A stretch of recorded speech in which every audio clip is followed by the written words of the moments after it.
My name is Sophia Joyce, and I'm 37 years old. At Christmas dinner, my father pointed at my wheelchair in front of 14 relatives and said, "We're done pretending you're broken. Get up." My mother stood, gripped the handles, and rolled the chair into the hallway like trash. Then she looked back at me and said quietly, "Crawl if you have to. We're not feeding this act anymore." The whole table laughed. Todd laughed loudest. I didn't raise my voice. I didn't ask for the chair back. I took out my phone, made one short call, and set it face down on the tablecloth. 5 minutes later, my father's phone rang. He answered smiling. 10 seconds in, the smile was gone. His voice dropped to a whisper. "Please, Sophia, please don't do this." They thought they had just stripped the burden from the room. They had no idea which one of us had actually been carrying the other. What that single call set in motion over the next months would turn every assumption they had about me inside out. Welcome back to Revenge Episodes, where everyday families face extraordinary betrayals and the people they underestimated finally stop explaining themselves. If you're new here, drop a comment and subscribe. This story is going to need your full attention. Before that call, before the chair in the hallway, there was a man who used to call me his problem solver. That was my father's name for me, back when the word came out of him like a compliment. I was the kid who read the appliance manuals. I was the one who found the leak behind the water heater, who figured out why the car wouldn't start in the cold, who sat at the kitchen table with the bills when my parents pretended the mail wasn't piling up. My father would put a hand on the back of my neck and tell whoever was listening, "You've got steady hands, Sophia. You fix things." I built an entire childhood out of that sentence. If I could just keep fixing, I could keep the hand on my neck. We lived outside Columbus, Ohio, in a 2-story house in Westerville, with a narrow hallway and a front porch with 3 steps. My father, Walter, spent 30 years as a shift manager at a print shop, a man who wore the same brown recliner into the shape of himself. That chair sat by the front window, angled so he could see the driveway, and when I visited as an adult, he'd pat the armrest of the couch beside it and say, "Sit with your old man a minute." For a long time, that was my favorite place in the world. When I became a nurse, he told people about it like it was something he'd done. I graduated at 24, went into hospital work, and eventually into care coordination. The person who keeps the moving pieces of sick people's lives from colliding. My father would corner a man at church and say, "My girl keeps a whole floor of people alive." I let myself believe that was pride. Maybe some of it was, but there was another thread running underneath, and I noticed it the way you notice a draft before you find the window. My father hated weakness. He hated excuses more. When his brother got sick, he called him soft. When a coworker took disability, he called it a scam. "People love an excuse," he'd say, folding his newspaper. I never had one. My mother, Sharon, agreed with everything he said and added her own quiet rule on top of it. "We don't announce our problems in this family. Whatever hurt, you carried it into another room and you closed the door." I didn't know yet that I was going to become the excuse he hated most. I didn't know that the day was coming when the man who called me his problem solver would look at the one problem he couldn't fix and decide it was a lie. That day started with rain.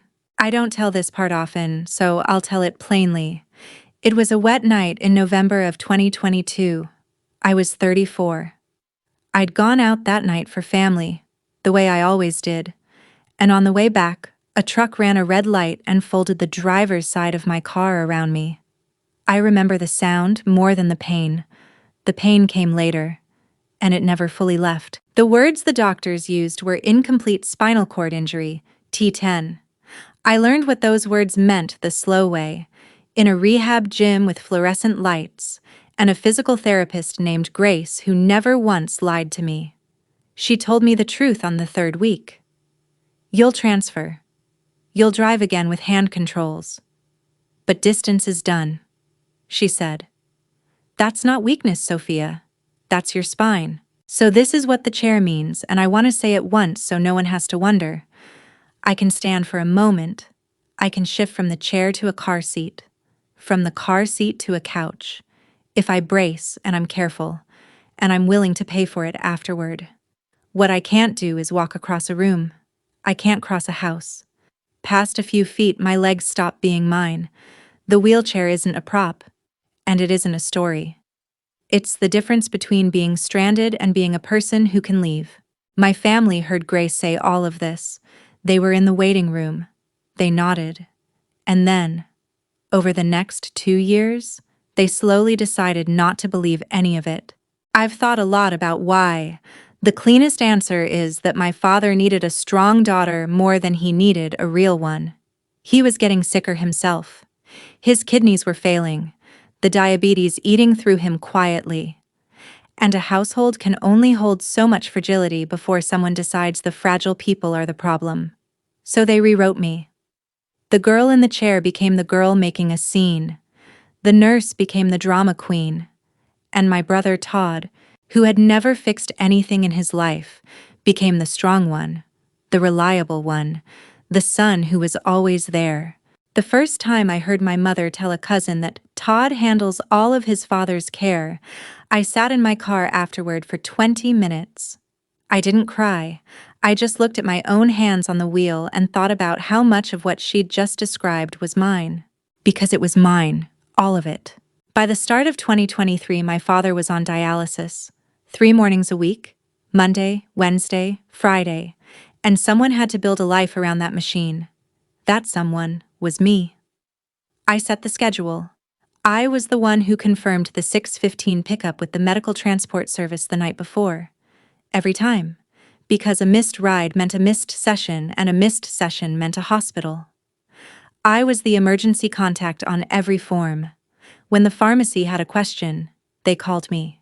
When the dialysis center changed his chair time, they called me. When his blood pressure ran low and he came home gray and shaking, my mother called me, and I talked her through it from across town while I was still in my work clothes. I hired the home aide, too.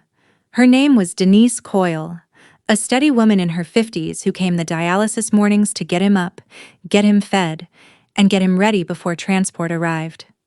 Denise texted me, not my mother, when something was off. "Ms. Joyce, your dad skipped breakfast again. Want me to push his meds to 2?" I was the one she called family. My brother she had never met, and I paid. Not a fortune, but enough that I felt it. There were co-pays the insurance didn't cover. The private hours of Denise's time that no plan would touch, the supplies, the compression socks, the blood pressure cuff, the gap rides when transport fell through. It came to around $850 a month. Quietly, on auto pay, under a line item most people never looked at twice. Nobody in that house ever asked who paid it. To ask would have meant saying thank you, and thanking me would have meant admitting I was capable, and admitting I was capable would have ruined the story they'd agreed to tell. Let me give you one morning, so this isn't just a list of chores. It was a Wednesday in the fall. Before any of this, Denise texted me at 6:40 that my father seemed off, a little confused, a little puffy around the eyes. Most people would have shrugged it off. I didn't, because I'd watched his weights for a year and I knew what 2 extra pounds of fluid did to a man with his heart. I called the dialysis center from my own kitchen, still in my scrubs, and had them flag him for the nurse before he even got in the chair. They pulled more fluid that session. His cardiologist told me later that catching it that morning probably kept him out of the hospital, maybe worse. My father never knew. My mother never knew. Todd was, presumably, asleep. I clocked into my own 12-hour shift 40 minutes later and told no one. That was a Wednesday. There were hundreds of them. So the story stood. At every gathering, my mother praised Todd for driving across town for his father. Todd would post a photo of himself beside my father's bed, get his 80 likes, and leave within 10 minutes. I have those photos now. I know exactly what time they were taken. I told myself I didn't mind. I told myself that if I just kept him well, kept the machine humming, kept the pills sorted and the rides confirmed, my father would eventually look up and remember who I was to him. That the hand would land on the back of my neck again. That's the part I'm least proud of. For 2 years, I wasn't keeping my father alive out of duty. I was trying to buy back the man who used to be proud of me, one confirmed pickup at a time. I didn't understand yet that you can't buy that back. You can only pay and mistake the invoice for love. Which brings me to Christmas. It was Christmas Eve, and I almost didn't go. I sat in my car in my own driveway for a while first, the hand controls cold under my palm, telling myself I could turn around at any light between my apartment and their house. It's a 25-minute drive. I could have turned around a dozen times. I didn't. There was still a part of me holding the door open for a father who might this year be kind. The house wasn't built for me, and no one had ever pretended otherwise. 3 steps up to the porch, a hallway you couldn't turn a chair in without scraping the walls. I usually managed with a folding ramp I kept in my trunk, a rickety thing that flexed under the wheels. That night, my cousin Bryce helped me up it without being asked, which I remember, because so few of them did. Inside, Todd was by the door with a drink already in his hand. "You made it," he said, not looking at me. "Didn't think you'd bother." I remember 3 things from before dinner, and each of them turned out to matter. The first was a manila folder on the buffet, half hidden behind a plate of gingerbread. My mother saw me notice it and slid it further back. "That's nothing, sweetheart," she said too quickly. "Family business. Later." I didn't push. I've replayed that word 100 times since. Business. It would be weeks before I understood the business was me. The second was a look. Halfway through dinner, my father caught my mother's eye down the length of the table and I heard him say, low, "After dessert, not before." She nodded once. I didn't know what came after dessert. I know now. The third thing was the sound of the room being happy. My aunts laughing, a football game murmuring in the den, my little niece Lily, Todd's daughter, singing the same line of a carol over and over under the table. I want you to hold on to that, the warmth of it, because of what happened next. We didn't even make it to dessert. It didn't come out of nowhere. These things never do. Earlier in the meal, my father had made a smaller version of it, the way he always tested the water first. When I asked someone to pass the rolls, he'd said, loud enough for the table, "Look at her. Can't even reach the bread now." A couple of people chuckled.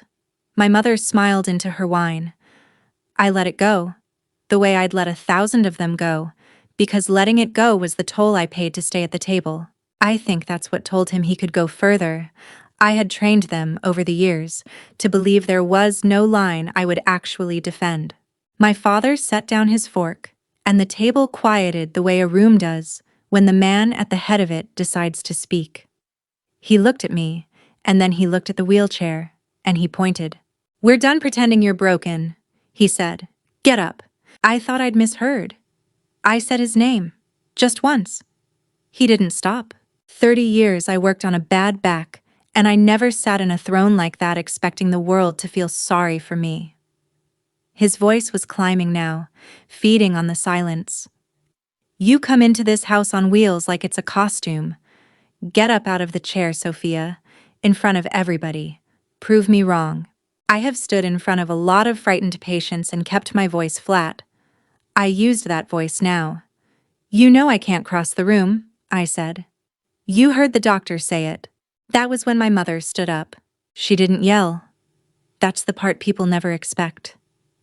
She walked around the table, calm as setting out napkins, wrapped both hands around the grips of my wheelchair, and rolled it away from me. She parked it in the mouth of the hallway, 5 feet past the end of the table, and let go of it like it was a bag of trash she was leaving out for pickup.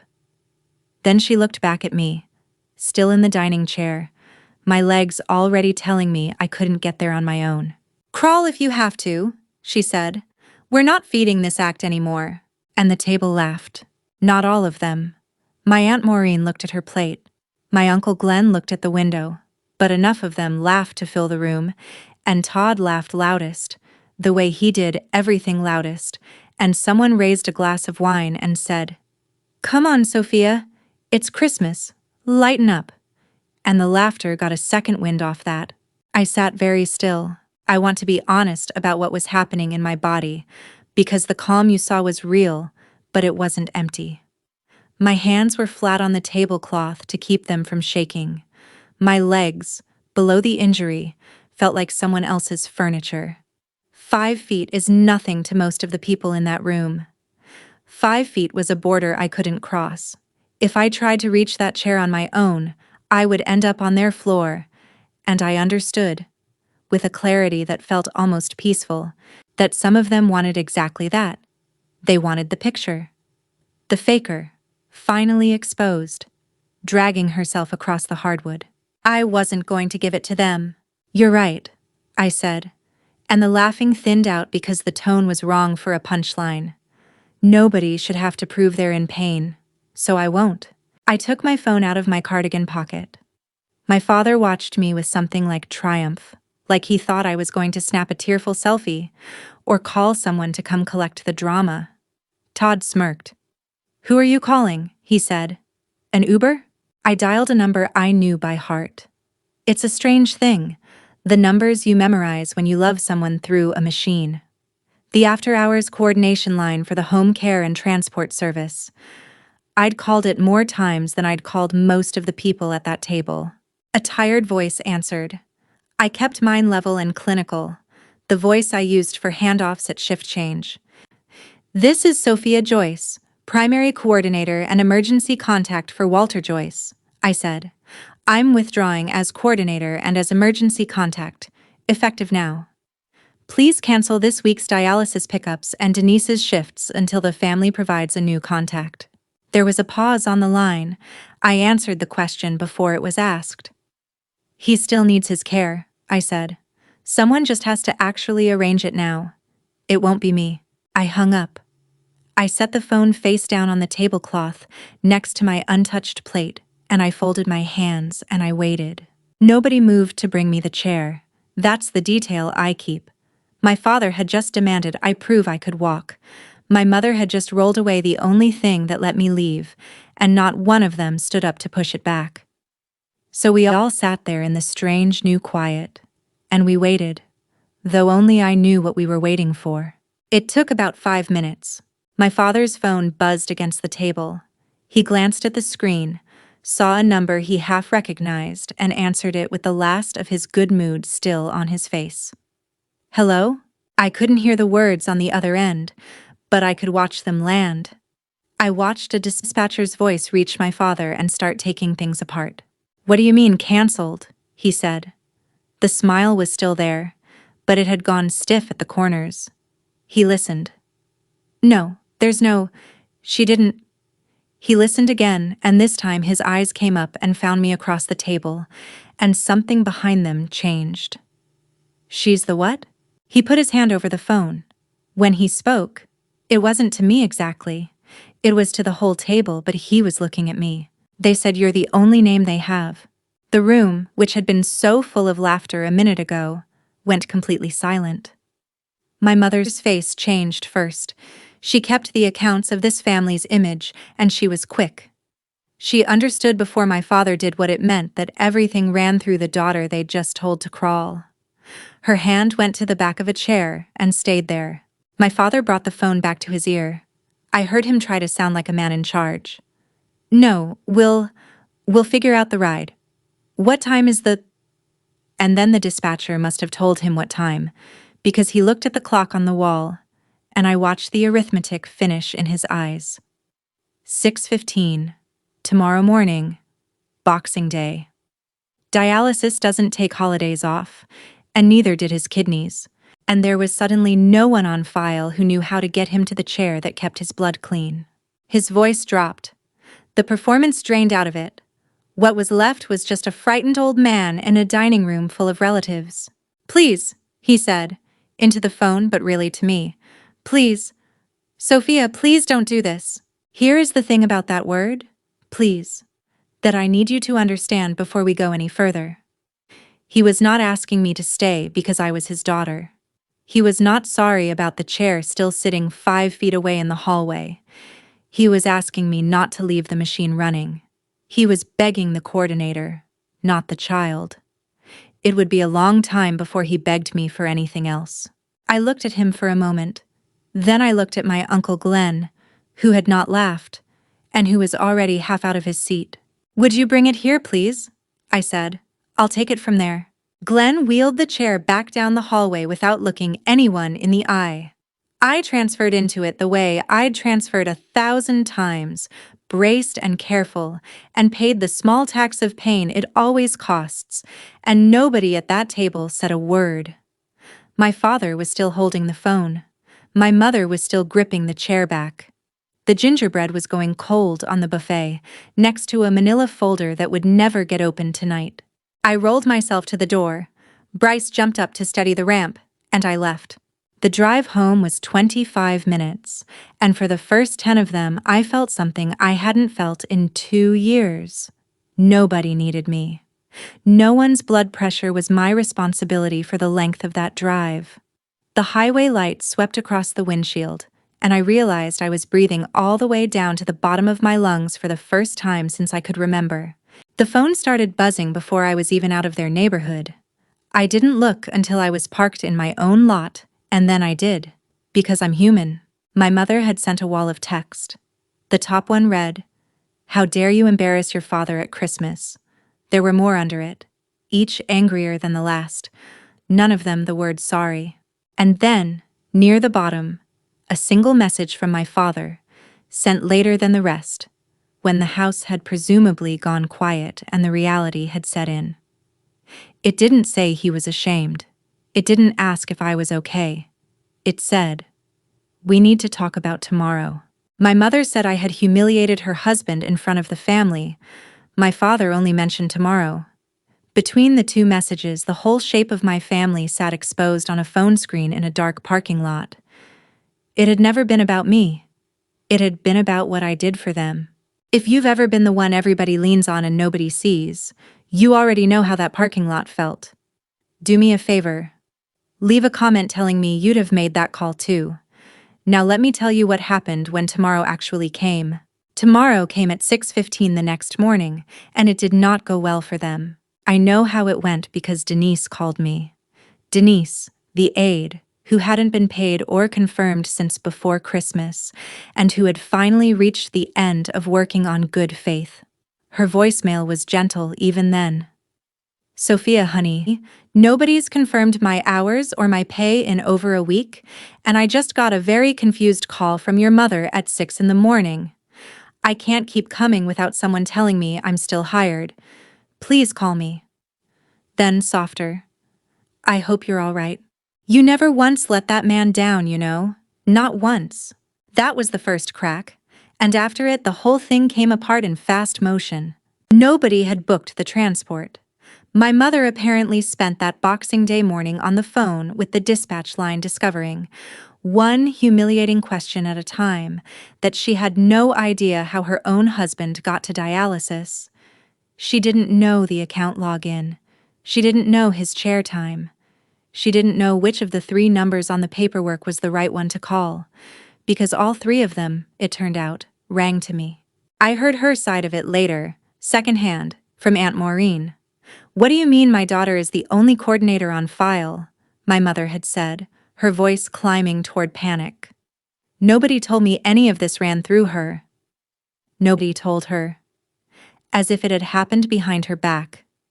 As if I had snuck around for 2 years secretly keeping her husband alive. They got him to dialysis that morning. Barely. Late. With a last-minute ride that cost triple and a receptionist who bent a rule out of pity for a shaking old man in a lobby. He didn't miss the session. I want to be clear about that, because I'd checked. Withdrawing my labor was not the same as endangering him, and I had made sure the service knew he still needed care and simply needed a new contact. I stopped being the invisible machine that ran his life. I did not stop being a nurse. The difference between those two things is the whole story. Then the bills started arriving at their house instead of disappearing into my account. The first letter I heard about was from the home care service. My cousin Bryce, who had studied my ramp, texted me a photo of it.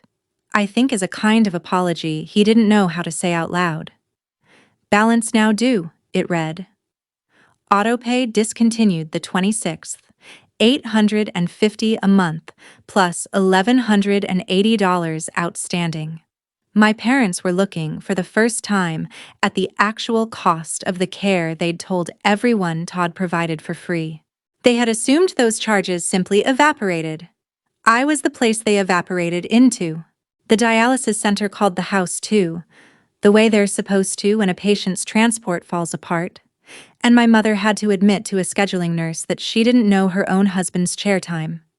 She wrote it on the back of an envelope. She, who had run this family's image for 40 years, was reduced to taking notes on the life she'd told everyone Todd managed. Then the pharmacy called about a refill that needed authorization, and no one knew which doctor to route it to. And my father went 2 days on a dose he should have adjusted, and got dizzy again, and frightened everyone again. Every one of these was a thing I had handled silently for 2 years, each one invisible, until it wasn't. They were learning, one phone call at a time, exactly how much a single quiet person had been carrying while they laughed at her. And Todd, the family hero, the reliable son. Todd sent me a text that I have kept, because it is the cleanest confession I own. It said, "Hey, what's Dad's dialysis place called and what time?" And his meds list. Just need the info.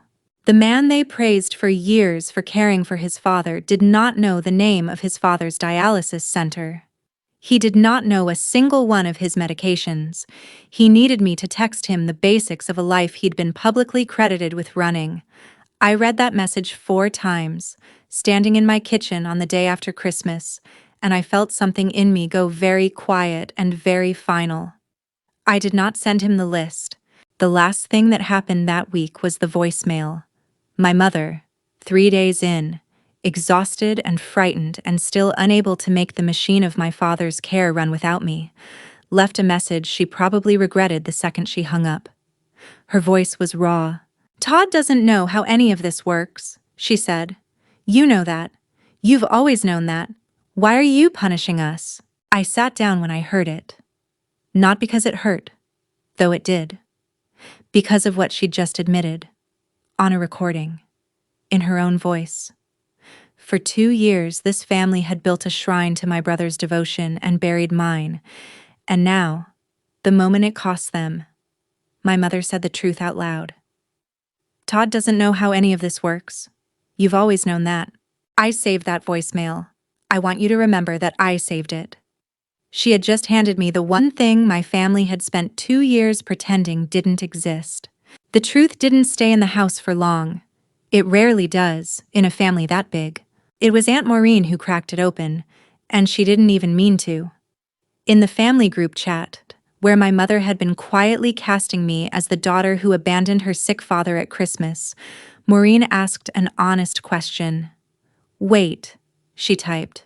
"Sophia arranged all of that? The rides and the aid and the appointments? I thought Todd did his dad's care." You could feel the chat go still. My mother tried to steer it. She's good at steering.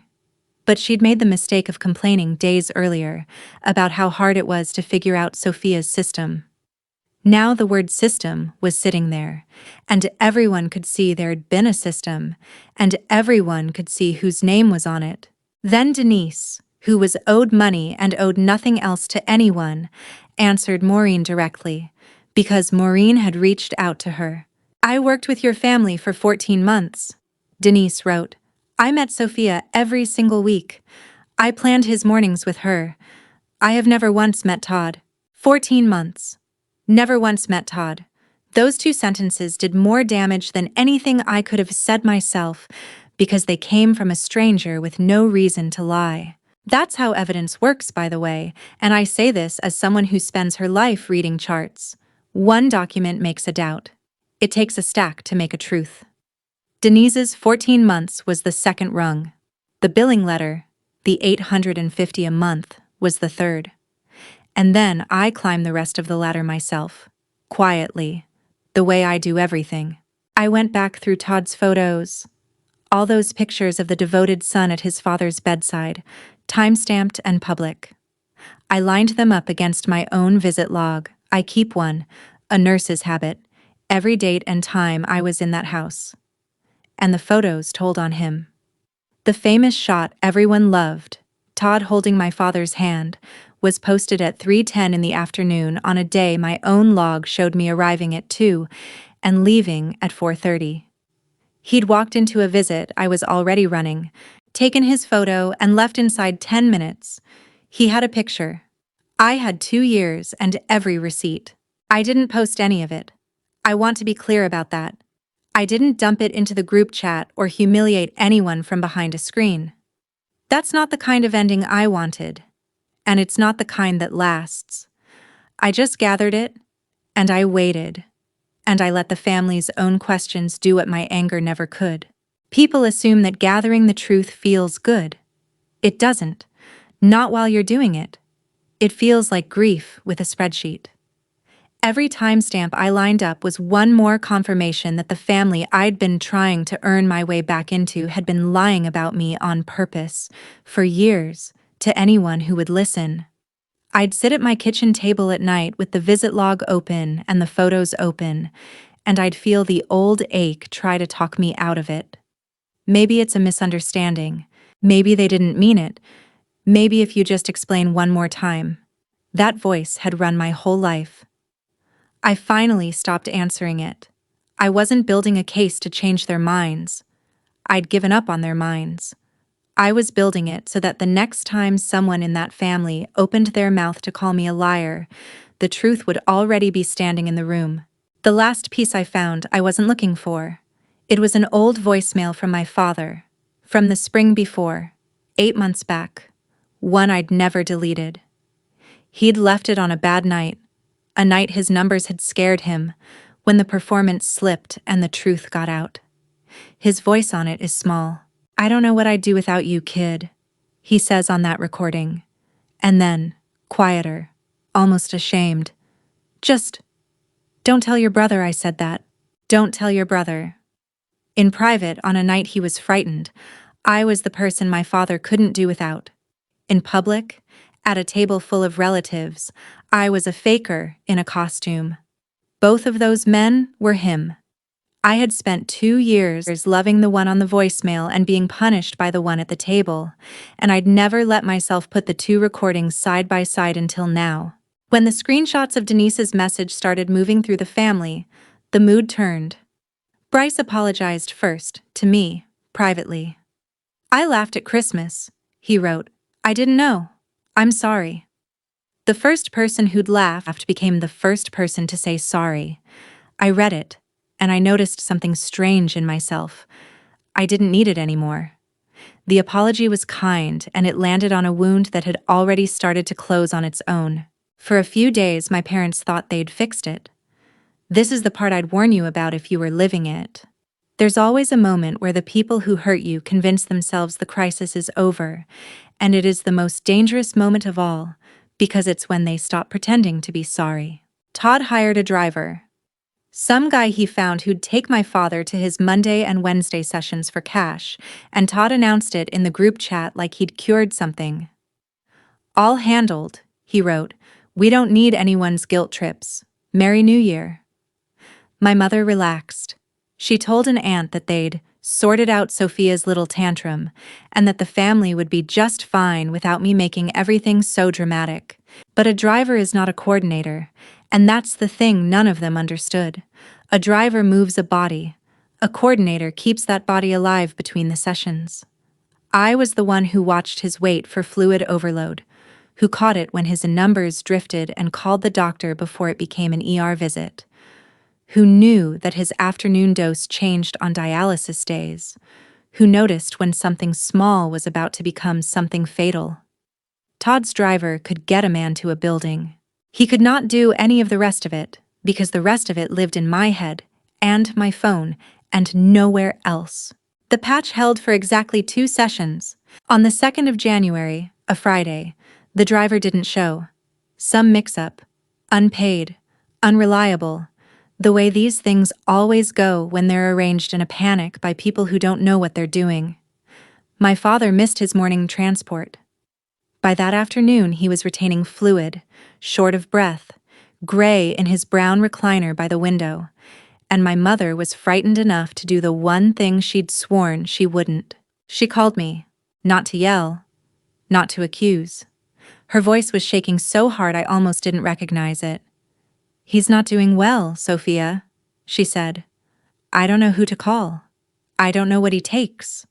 I don't know what any of it is." For 2 years I had wanted my mother to admit she needed me. Now she was. And it didn't feel like winning. It felt like watching a house you used to live in catch fire. I told her what to do. Of course I did. I'm a nurse before I'm anyone's daughter, and I was not going to let a man die to prove a point. I got him the emergency ride, talked her through his afternoon dose, told her the signs to watch for and when to go to the hospital. I did it in the flat, steady voice, the coordinator's voice. And when it was done and he was stable, I sat in my dark apartment, and I understood that we could not keep doing this. That some version of this call would happen again and again, forever, as long as I was the invisible safety net under a family that spat on me in the daylight. So I told them we were going to sit down. All of them. And I told them where. There's a part of this I hadn't let myself say out loud to anyone, and I have to say it now, because it's the thing that finally set me free. The night I ended up in this chair, the wet night in November, the truck, the red light.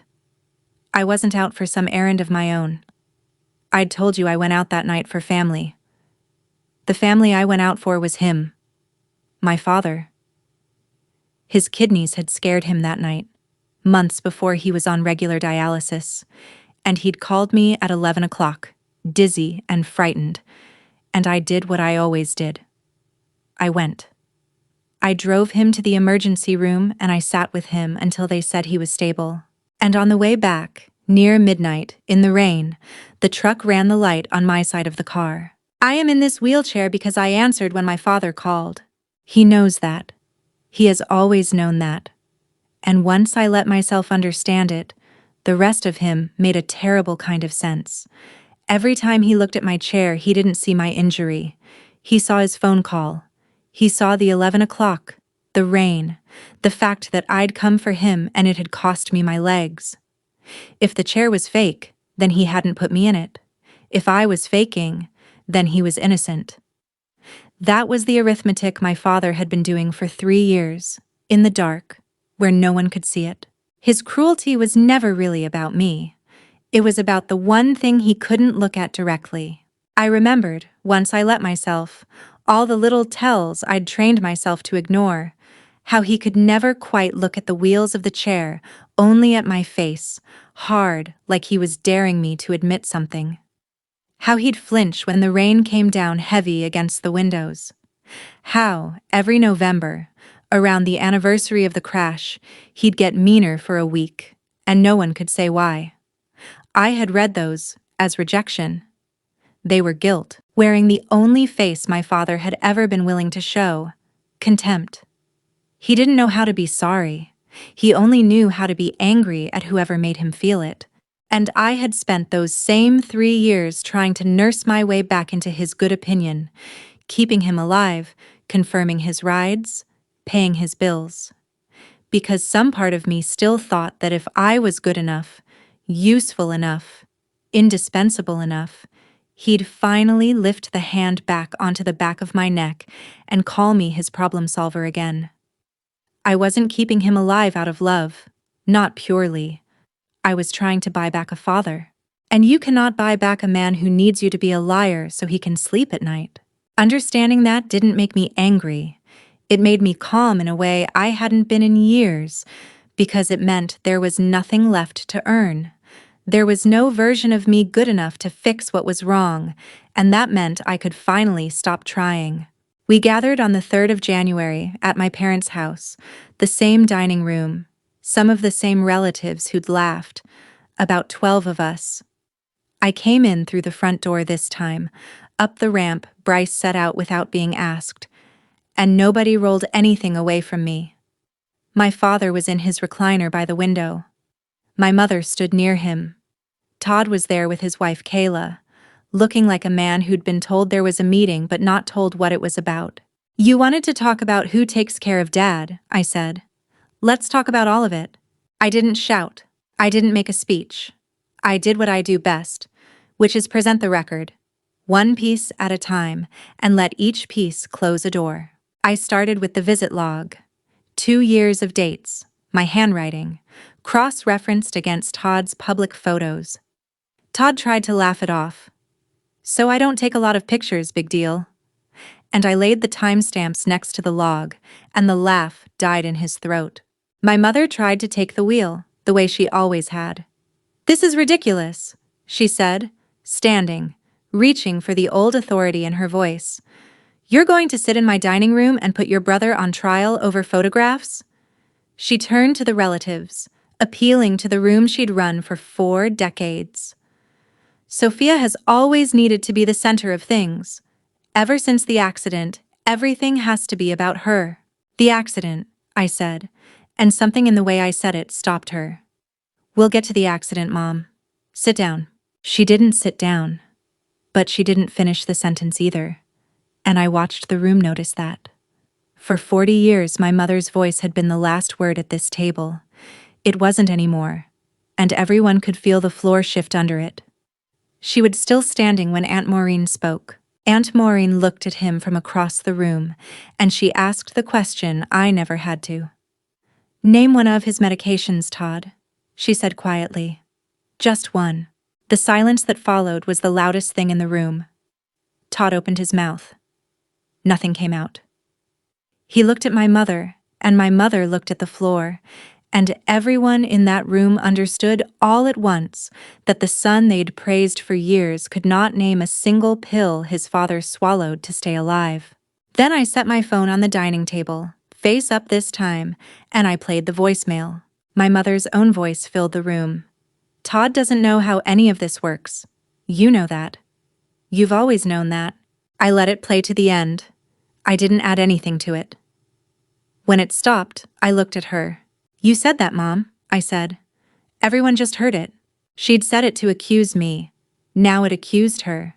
That's the thing about the truth. It doesn't care whose voice carries it. Kayla, Todd's wife, made a small sound and put her hand over her mouth. She'd married into the story too. She'd been told, like everyone else, that her husband was the devoted son.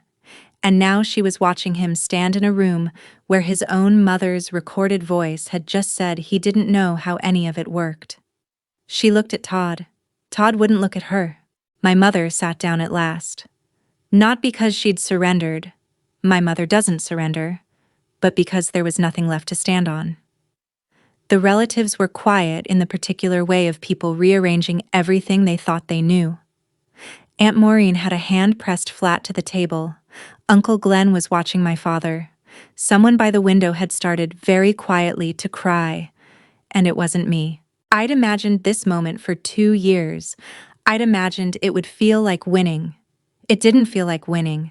It felt like watching a lie I'd been forced to live inside finally grow too heavy to hold up, and come down, and take the people who'd built it down with it. My father hadn't spoken. He was gripping the arms of his recliner, the same chair I'd loved to sit beside as a girl, and something was working in his face. And then, in front of all of them, before I could get to the part I'd planned, he broke. "She was driving me home," he said. The room turned to him. That night. The crash. His voice cracked on the word. "She came when I called. 11 o'clock. And she came, like she always came. My daughter is in that chair because she answered the phone for me." He was crying now, an old man crying without any dignity left to protect. I know that. I've always known that. 3 years of silence out on the table at last. And I want to tell you, it healed something in me to hear it. It didn't. Not the way I'd once imagined it would.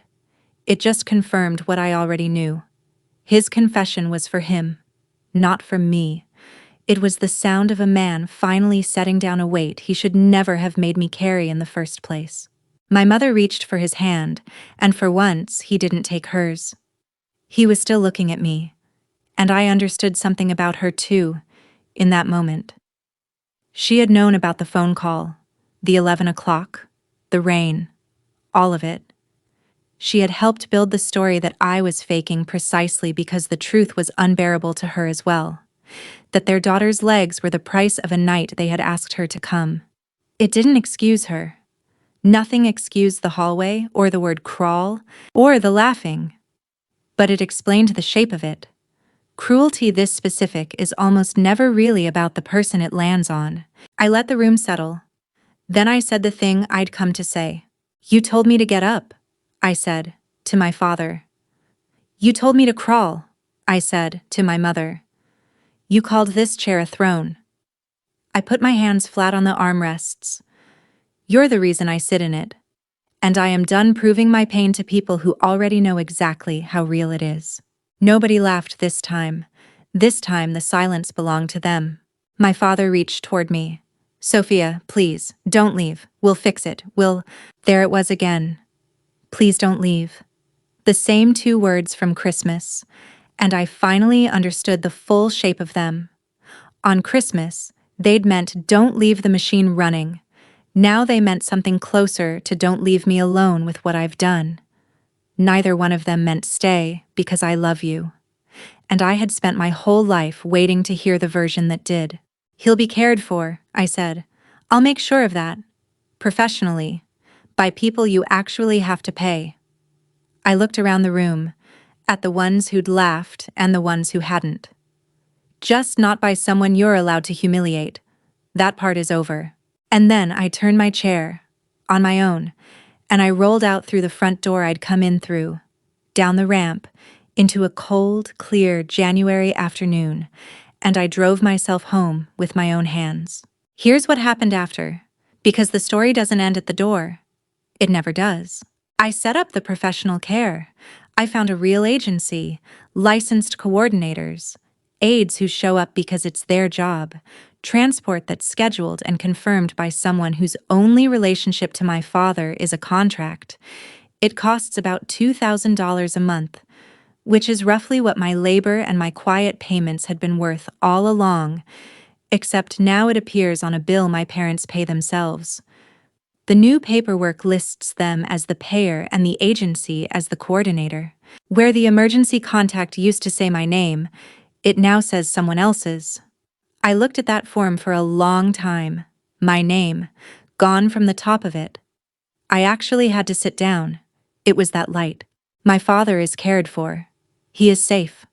I made sure of it, because that's who I am, and I wasn't going to let his family's cruelty turn me into a person who'd endanger a sick man. But I am no longer the invisible thing holding his whole life up in the dark. He has to see the cost of his care now. So does she. Todd doesn't get to be the hero anymore. The story collapsed the way sandcastles do when the tide finally reaches them, all at once, and then gone. Todd didn't take it well. For a while, he tried to keep the old story alive in the corners of the family, texting relatives about how I'd manipulated everyone with a spreadsheet. But there is no argument against a mother who isn't on a list and a woman who worked 14 months and never met you. The invitations thinned. The likes on his devoted son photos dried up once everyone knew what they were looking at. He had spent years being paid in a reputation he never earned, and the bill for that came due the way mine always had. Quietly, and then all at once. He and I don't talk now. I don't wish him harm. I just stopped being the floor he stood on to look tall. The relatives quietly rearranged what they knew. Aunt Maureen sent me a message a few weeks later that I keep near the voicemail. "You carried this family," she wrote. "We should have seen it. I see it now. I appreciated it, and I noticed, again, that I no longer needed it. Being seen had stopped being the thing I was starving for. I'd fed myself somewhere along the way. I drew one line I want you to know about, because it matters to me that you understand what kind of ending this is. My boundary was with the adults who chose to hurt me. It was never with the children. My niece Lily, the little girl who sang carols under the table, is 6 years old and did nothing but be born into this. I sent her a birthday card in February with a note inside that said, "This has nothing to do with you, sweetheart. I'm always your aunt." I meant it. You can walk away from the people who wronged you without punishing the innocent ones who didn't. That's not weakness. That's the whole point. And I started spending on the one person I'd left for last. Me. The hours I used to pour into confirming other people's rides, I put into a nursing leadership program I started in March. The money I used to spend quietly keeping my parents comfortable, I spent making my own apartment work for my body. A real ramp, a lowered counter, a bathroom I don't have to fight. For the first time in 3 years, there was a line on my calendar that belonged to no one but me. I looked at it and I almost didn't know what to do with it. I made friends with the quiet. I had people over, actual friends, from work, from the program, people who knew me as Sophia and not as the family's unpaid solution. One of them, a woman from my cohort who also uses a chair, looked around my rebuilt apartment the first time she visited and said, "You made this whole place fit you." I hadn't thought of it that way. I had spent so long folding myself into houses built for other people that a home shaped around my own body felt almost against the rules. It wasn't. It was just mine. In late April, about 4 months after that Christmas, I went to see my father. Once. Not as his coordinator, not to fix anything. Just to say the true things while we both still could. He was in his recliner by the window, thinner, the light coming in behind him. He didn't ask me to confirm a ride. He didn't tell me I was faking. He looked at me for a long moment, and when he spoke, his voice was steady in a way it hadn't been in years. "I don't want you to come back because I need a nurse," he said. "I've got a nurse now. I want to know my daughter." He swallowed. "If it's too late for that, I understand. I earned that. It wasn't a fix. Some things don't get fixed. They just get told the truth." I didn't move back into the role. I didn't take the phone back, or the account, or the weight. But I sat with him a while, in the chair beside his chair, the way I used to when I was a girl and being needed felt like being loved. He used to call me his problem solver back when he meant it as praise. I thought about that on the drive home. It turned out he was right, in a way he never intended. I did solve the problem. The last problem I had to solve was letting them go. They told me to crawl. Instead, I rolled out the front door and built a life they don't get to grade. I still visit. I never move back in. The chair they called a throne is just a chair now. Mine, by my own window, in a home that was made to fit me. And for the first time in my life, I don't need anyone at that old table to believe me. I know what I carried. I know what it cost. And I know I set it down on my own terms, with my own hands, and rolled away whole. That's the whole story. If it reached you, if you've ever been the one everyone leaned on and no one saw, do me a favor and share it with someone who needs to hear it. Leave a comment about the moment you stopped explaining yourself, and subscribe. Because at Revenge Episodes, we tell the truth about the families that only love you when it's free. Take care of yourself. And if your care runs through you the way my father's ran through me, make sure your own name is on a list somewhere too.